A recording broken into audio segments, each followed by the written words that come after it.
자, 추억님이 또 실시간 호해 주시면서 아까 하신 분 질문, 아니야? 네, 질문 또 주셨어요. 아, 예. 기시다 총리랑 25분 통화 어떻게 보시나요? 그러니까 윤 대통령이 어제 기시다 일본 총리와 통화한 거 25분 정도 통화를 했는데 오늘 뭐 내용 나온 거 보니까 안보에 대한 얘기를 했고 예. 그다음에 일본과의 뭐 잘 지내겠다, 다시 뭐 돌아가겠다 이렇게 얘기하면서 글쎄요, 일본과의 관계 개선 통해 뭐 경제적으로도 문제 어려움을 풀고 기업들의 어려움도 풀어주겠다 이런 얘기를 하던데 어떻게 좀 평가하십니까? 25분? 저는 그거는 네. 그러니까 지금 우리 정부에서 밝힌 내용하고 일본 정부에서 밝힌 내용이 약간의 차이가 있다고 생각해요. 그래요? 일본은 안보에 방점을 뒀잖아요. 네. 우리는 경제에 방점을 뒀어. 경제. 저는 어디에 진실이 있다고 보냐면 네. 개인적으로 안보라고 봐요. 안보.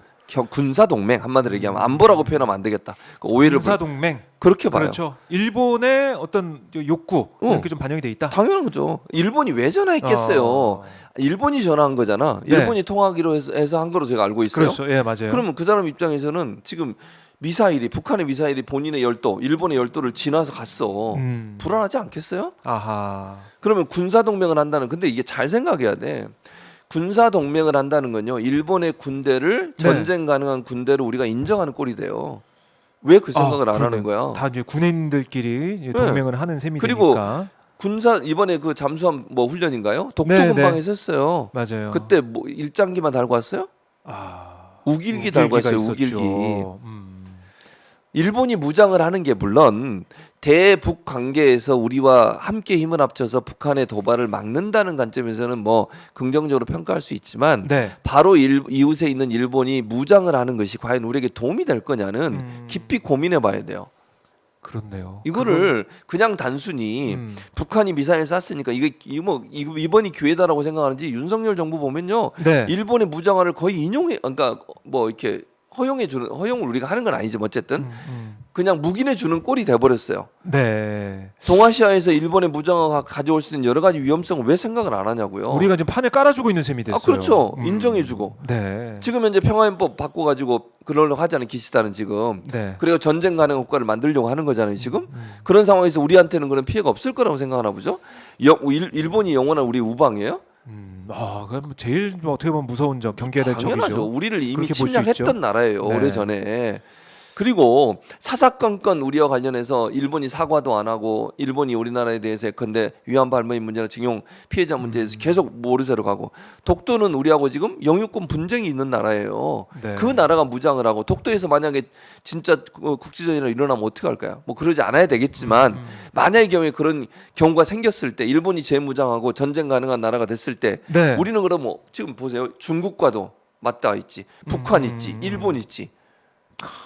이건 왜 생각을 안 하고 단순히 그냥 일본이 무장하는 거 우리한테 도움이 될 거다 이런 식으로 일방적으로 끌고 가는 건 저는 아니라고 봐요.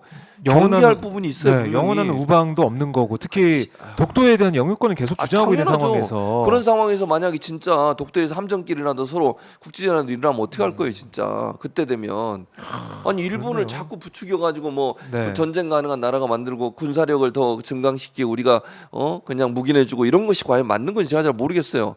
그러면서 자꾸 기회는 이때라고 생각하나 봐. 미사일을 쏘니까. 네. 그러니까 일본 입장에서는 그런 국제 여론을 만들기 위해서 우리가 동맹을 맺으려고 군사 동맹을 그 지소미아가 또 뭐 넘어서서 뭐 군사 동맹까지 하고 있다. 네. 연합훈련하는 것도 저는 물론 필요하면 할 수 있겠죠.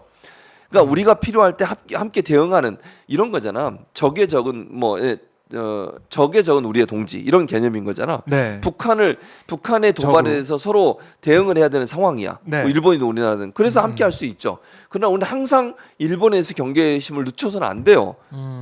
왜 우리가 독도 영유권 가지고 계속 그렇죠. 싸우고 있는 나라잖아요. 네, 싸운다기보다도 대립돼 있는 나라잖아요. 그리고 일본이 항상 우리한테 우호적이었어요? 아니었잖아요. 아니었죠. 지난번에 뭐 그 소부장 가지고 우리 공격한 거 봐. 그런 거 생각하면 일본이 어떻게 우리의 우방이라고 생각하요? 일본은 우리의 우방이라고 저는 생각하지 않아요. 기본적으로 필요할 때 협력은 할 수 있지. 외교 관계를 제가 끊으라고 하는 것도 아니에요. 외교도 해야 되겠죠. 네. 그러나 우리의 이익이 우선이라는 거야. 그리고 언제든지 일본 무장하면 언제든지 우리와 대결 관계가 될 수 있는 구조를 갖고 있다는 것도 우리는 이해해야 돼요. 네. 독도 영유권 문제 때문에 그러지 않습니까? 지난번에도 비행기가 피스기가 네. 우리나라 영유권까지 와가지고 그때도 논란이 됐었잖아요. 그럼요. 그게 어떻게 보면 좀 시작이 됐죠. 그렇죠. 이 경제 이제 보복 관련된 얘기. 그러니까 이런 부분들을 고려 안 하고 네. 연합훈련하고 군사 동맹 맺겠다 그러고 이게 저는 이런 식으로 과연 일본과의 관계를 형성하는 게 잘하는 건지 상당히 저는 의문스러워요. 그러니까 지금 이 강제징용 문제도 아직 안 풀리는 상황에서 이렇게 일본과 좀 친하게 지내는 뭐 예전 관계 좋을 때로 돌아가서 경제도 살리겠다 이런 얘기 하는데 글쎄요.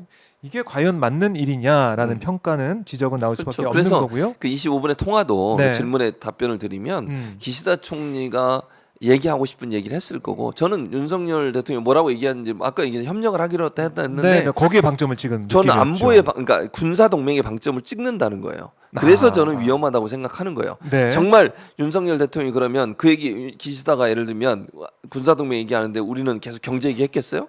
그랬으라고 보지 않아요 저는. 지금 보세요. 지난번에 그 유엔 대표부 가서도 일본 대표부 건물에서 만났잖아. 네. 또 기시다가 행사하는데 우리가 쫓아가서 만난 거잖아요. 다른 행사 포기하고 그런 자세, 저자세 외교를 보면 이번에도 그런 형태로 가지 않았겠냐는 거야. 일본이 뭐라고 보도했습니까? 우리가 한번 해줬으니까 너희도 뭘 해줘야 한다. 이런 식의 보도를 했다면서요. 일본 언론이 일본 언론을 끌려다니는 보면. 거야 계속. 이게 과연 전략에 말려드는 거잖아요. 기시다의 전략이 우리가 말려들고 있는 거예요. 오히려 네.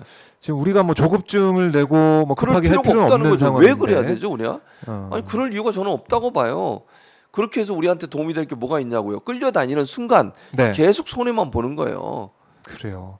자, 뭐 진짜 이 질문에 대한 답을 정말 꼼꼼하게 해주시네요. 그러니까 실시간 후원을 통한 질문 좀 그래서 더 꼼꼼하게 더 꼼꼼하게 해주고 계시고 날고 싶은 당님께서 네. 톰과 제리 항상 응원합니다 이렇게 하셨는데 톰과 제리 톰이 최진봉 교수님 제리가 톰이 항상 진다고. 이게 왜 이러세요, 진짜? 져주세요 제리. 좀 알았어요. 한두번 져줄 수 있죠. 알겠습니다. 그렇죠? 알겠습니다. 네. 너그러운 제가 받아주도록 하겠습니다. 너그러운 우리 최진봉 교수님 네, 함께하고 너그러운 계시는데 봉 최진봉입니다.